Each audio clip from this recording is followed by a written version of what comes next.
Chapter 11. A Beautiful Rat. Jonathan stood pinned in the light. He blinked his eyes and squinted up at the looming shadow before him. I'm just... He took another step back, but a hand reached out and grabbed hold of his sleeve. Get in here, the voice rumbled. Otherwise, they will. Jonathan was pulled by his arm through the door. It slammed shut behind him and the hand released him. He shrank back against the closed door. The light in the room wasn't as bright as it had at first seemed, after his stumbling nightmare in the total darkness. It was just candles, 8 or 9 of them, and one sputtering lantern. Jonathan blinked and looked around. The room was full of books. Shelves lined the stone walls, each covered end to end with large, leather-bound books. Low bookshelves divided the room in the middle of the room, also full of neatly lined volumes, with more books standing up on top between the heavy iron bookends. Along one long wall there were evenly spaced window wells, deep and arched, but their views were blocked by leaning rows of books standing on their sills. Jonathan knew in an instant that he'd stumbled into Slabhedge's library, and it had a librarian. He eyed the flickering candles nervously. A bunch of candles in a room full of books didn't seem like a great idea, even in a prison made entirely of stone. He resisted the urge to jump and blow them all out. Come for a book, did ye? Come to see what we have? Jonathan looked to the source of the voice. The man was old, incredibly old, impossibly old. His face was deeply lined with wrinkles and creases. He was thin and must have once been very tall before he'd gotten so stooped over. He peered at Jonathan from behind thick smudge glasses that magnified his eyes to silver dollars, shiny blue. His hair was thin and pure white and long, draping over his shoulders and far down his back. He held his head from the side and tilted down, so his eyes had to look up into Jonathan's. A shy smile snuck into his lips, revealing small, crooked yellow teeth, but the smile scurried quickly away into the shadows. Or else who will get in? Jonathan finally managed to croak. The man's eyebrows crinkled and he frowned. I'm sorry? When you pulled me in, you said get in or else they would. Who? The man smiled returned and stayed. He leaned closer to Jonathan. Why, the rats, of course. They will come in, and we don't like them to. Jonathan licked his lips and looked away from the man's eerie smile and shining eyes. No, I guess not. It's been a long time, the man said. A very long time since we've had a visitor. That wasn't a rat. Jonathan just stood there, blinking stupidly. His mind was still wandering in the dark in a world where all the grown-ups were dead. Go ahead, take a look around. Pick one out or two. The man's little smile came and went as he spoke, like a bobbing lantern on a boat lost in the fog. He took a step back and spread his arms. Any book you like. Jonathan took a breath and then stepped past him into the shelves of Slabhedge's library. The books were all old. Their spines were cracked and painted with gold words or the titles.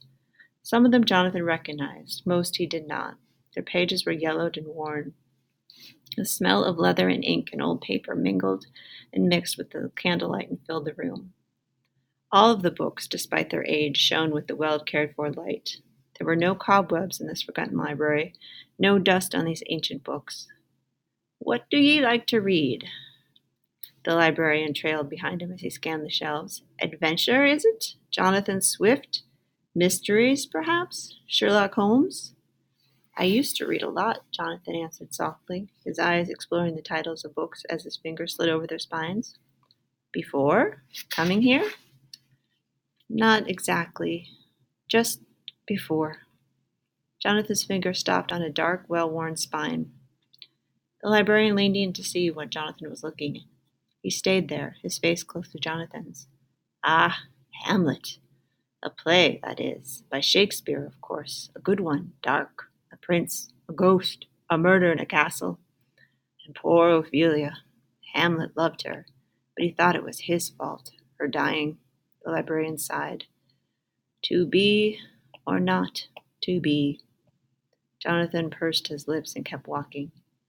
He suddenly didn't feel like any book at all. He felt like being back where all the grown-ups were dead. I've got to go. Thanks. But you've got no book. It's all right. I don't need one. The librarian gave him a long, steady look. We want you to. Take a book. Don't worry about the Admiral and his rules. These books are for reading." Jonathan's mind raced. The old librarian didn't know about the Admiral, about the lightning. "Are you always here just by yourself?" The librarian smiled his fleeting smile again. "Oh, yes, yes, we are always alone. We don't like them, the Admiral, the others, and they don't like us." "When's the last time you saw them?" The old man shrugged and looked away, scanning the shelves. "Don't know. 3, 4, maybe."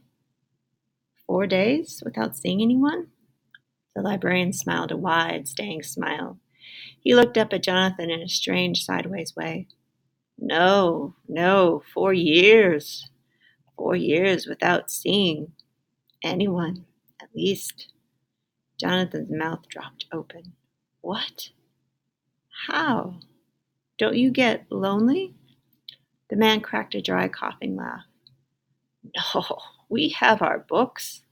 We have our stories. What do you eat? I mean, how do you get food?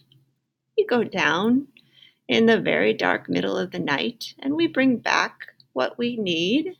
The Admiral leaves us alone, and we leave him alone." "Oh, okay."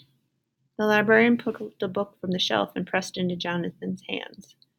"Here, start with this one." Jonathan looked down, and the book was thick, with a red, pictureless cover. In plain gold strip on the cover was the title, Robinson Crusoe. It's about getting stuck. "Mr. Boggs, could you come to the office? Thank you, Mr. Boggs." On an island. The librarian winked at him, with bloodthirsty natives. "Ah, thanks." The old man just nodded. As they walked back towards the door, the man stooped down to pick up a large cat off the chair. He held it in one arm and stroked it with another. "Read it, bring it back when you're done, and then you can have another book." He patted Jonathan on the shoulder and left his wrinkled hand resting there. "We'll be here." "Okay, you and your cat?" "No, me and 99 here." The old man smiled and held the cat out towards him. "Right," Jonathan said, reaching out to pat the cat. "You and your cat." Jonathan gasped and jerked his head back. The animal he'd been reaching out to pet was not a cat at all. It was a rat. A beady-eyed, pink-tailed, black-coated rat that was bigger than most cats he'd seen. Its eyes glittered up at him above two huge top front teeth that poked sharply out of its mouth. "God, it's a rat! It's huge!" The librarian laughed, a deeper laugh than before. His eyes closed when he laughed. "Yes, yes," he giggled and stroked the rat gently from its head to its naked ringed tail. "My big, beautiful boy, 99 is his name." "That's the biggest rat I've ever seen by a long shot." Jonathan was backing towards the door. The librarian giggled again and nodded. "Yes, very big. Years and years. It took me a lifetime. Always bigger." The monstrous rat leaned back into the librarian, scratching fingers. "You made him that big? How?" "Oh, time, patience, attention, years. I found the very biggest rats, one boy, one girl, and I put them together." The rat's tail lovingly curved around his arm. "I let the babies grow, just a little, to find the biggest, and I let the others go, after I cut off their tails." "You cut off their tails?" Another smile spread across the librarian's lined face. "Of course, so I would know who they were. Brothers and sisters can't make babies, you know, and I would find another one, a big one, with a tail, to make more babies, and again, so many times, so many tails, and always bigger." A cloud passed over the old man's face, erasing his smile. "I almost lost it all with 76. She wouldn't have babies, couldn't, I'm afraid." His smile returned and the cloud lifted. "But then she died, and they were beautiful and big." Goosebumps rose on the Jonathan's arms. "You mean this is your 99th rat?" "Oh, no." The man chuckled. "Much more than that. I just stopped counting. 100 sounds so ugly. It's no kind of name for a beautiful rat." "Oh, right." Jonathan put his hand on the doorknob and turned it. You'll come back to us in another book? Yeah, sure, he answered, opening the door to an inky blackness of the passageway. We hope so. How are things going out there? The librarian's white eyebrows cocked out in the darkness, looming past the doorway. Jonathan licked his lips. He smelled lightning. Saw bodies in a freezer. Heard a monster rattling an iron door and a bully taking control. Fine, I guess. Oh, well, the librarian sighed again wearily. It never stays fine for long. Things always go bad out there, so much evil and darkness, and so much more always coming. That's why we stay here. Keep your wits about you. Jonathan eyed the waiting corridor. At the edges of the light, furry shadows scrambled and hid. He wondered how many of them were missing tails. He licked his lips. Can I borrow a candle?